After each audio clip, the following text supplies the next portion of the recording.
Debt is the most misunderstood weapon on planet Earth. Most people think debt is inherently evil, something to run away from. But the ultra-rich know the truth. Debt is a chainsaw. If you grab a chainsaw by the handle, you possess the power to cut down a forest, build an empire, and shape your entire financial reality. But if you don't know what you're doing and you grab that chainsaw by the spinning blade, you will bleed to death.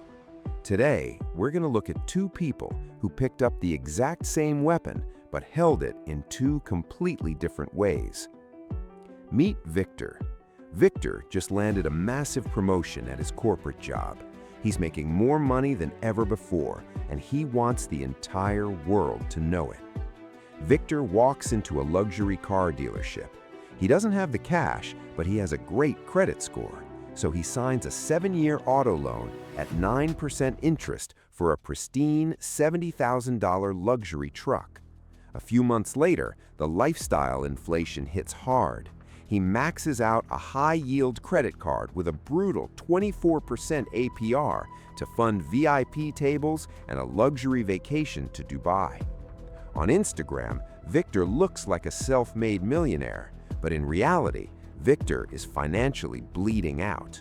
Every single time he gets paid, the bank instantly takes a massive bite out of his check.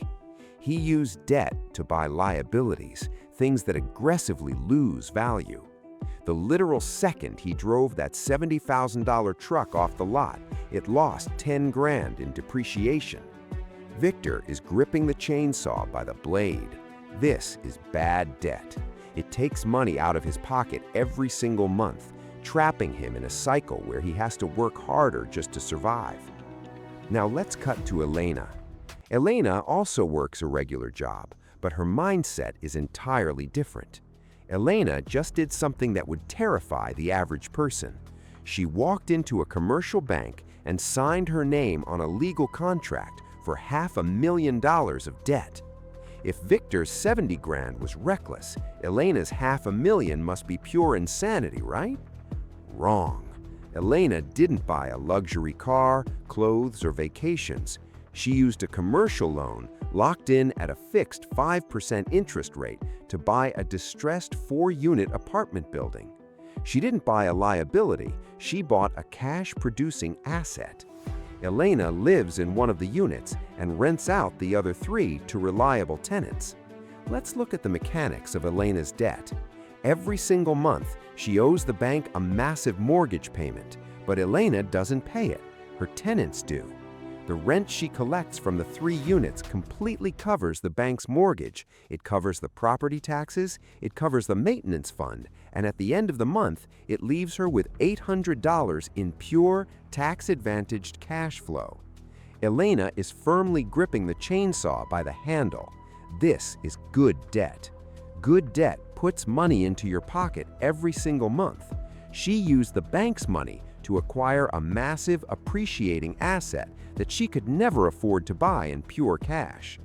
Victor is renting a lifestyle from the bank. Elena is forcing the bank to finance her freedom. But the absolute true power of this weapon is only revealed with time. Let's fast forward 10 years. Victor's luxury truck is now a rusty, outdated piece of junk worth maybe $15,000. But over those 7 years, he spent almost 90 grand paying off the principal and the high interest. The bank got rich, Victor got poor. Elena's property, however, is a different story. That $500,000 building appreciated. It is now worth $800,000. But here's the ultimate wealth hack. Her debt stayed exactly the same, and she didn't even pay it down. Her tenants did.